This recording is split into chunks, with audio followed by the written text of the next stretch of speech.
I'm Marcy McDonald with Pacific Northwest Suburban Homesteading. Tomatoes are probably my most important crop. I grow a variety of different kinds, including cherry tomatoes, general purpose, slicers, and plum tomatoes.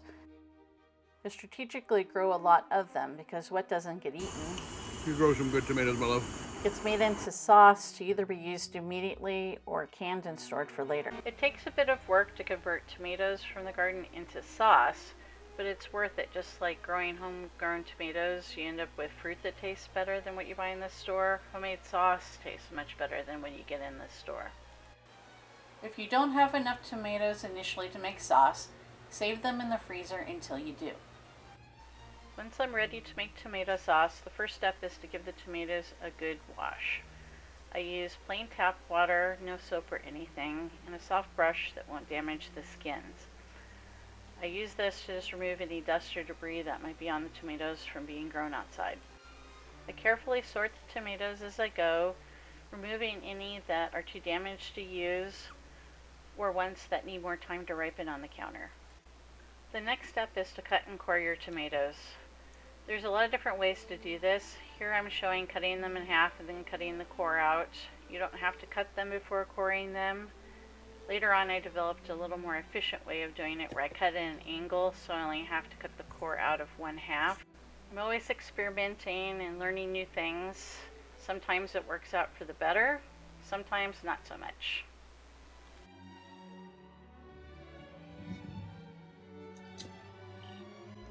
Now that all the tomatoes have been cored, cut, and prepared to be cooked into sauce, we're going to start that part of the process now.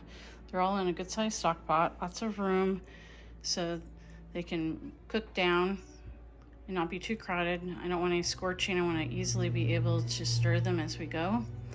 Now I'm hearing a little bit of noise, like there's a little bit of bubbling or what have you, so it's time to stir our tomatoes a little bit. I have a big long spoon, so just gonna leverage from the bottom because you can't really stir something like this at this point.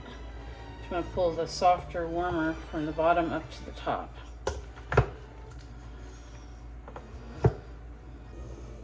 Starting to see some liquid forming in the bottom. It's bubbling a little bit. Let's give it a stir. Let's check on the tomatoes. They're looking pretty good. Let's give them another stir. So we just keep cooking. They're softening. They will turn basically to complete mush. Looks like that's about ready now. They're nice and soft, so it's time to run them through the chinois. So let's get the equipment set up. The next step is to remove the seeds and skins. I use a chinois strainer, but a food mill or any other sieve or strainer will work. This one is made of stainless steel. I avoid using aluminum when working with acidic foods like tomatoes to avoid leaching aluminum into the food. If you have the time and freezer space, freezing is a good alternative to cooking. Just thaw your tomatoes in the refrigerator a couple days before you want to make sauce, then run them through the chinois or strainer as usual. Scott and I find it easiest to just put the chinois on a stock pot rather than using the chinois stand. Small batches can be then cooked in the pot which you strain the tomato juice into. For larger batches, transfer the juice to a larger vessel as soon as the juice levels in the pot approach the bottom of the chinois. Ladle in a scoop or two of tomatoes. With practice, you'll figure out how much is just the right amount. Too much can get messy and even spill over the top, or it can make it difficult to know if you've got all the juice out. Too little means you have to stop and refill more often. Rotate the pestle, smushing the tomatoes against the side of the chinois until all you have left is seeds and skin. Scott does this a little bit differently than I do. With a little bit of practice, you'll figure out the best method that works for you. There's really no wrong way to do this as long as you're not injuring yourself or slopping stuff into the pot.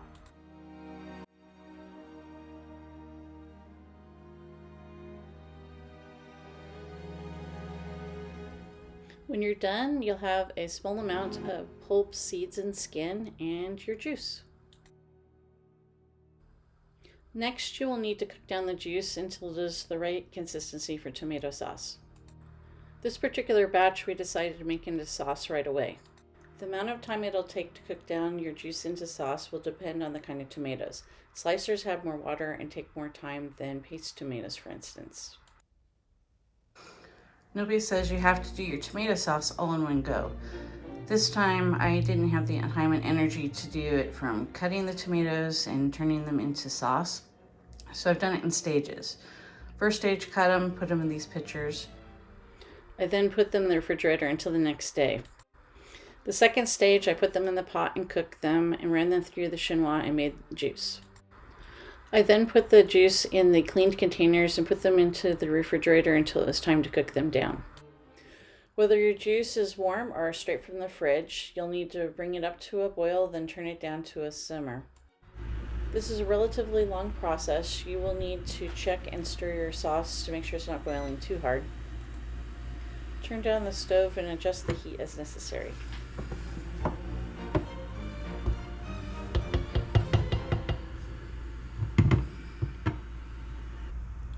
That looks much better. Cook down the tomato juice until you like the consistency. I show you here what I like for tomato sauce, but you can make it thicker or thinner as you like. Here I show a few highlights of water bath canning the tomato sauce. I will be showing how to do the water bath canning process in a future video. As you saw earlier in this video, this is just plain tomato sauce. There are no seasonings or any additives of any kind other than lemon juice, which is necessary to keep the acidity high enough to keep it safe when you home can.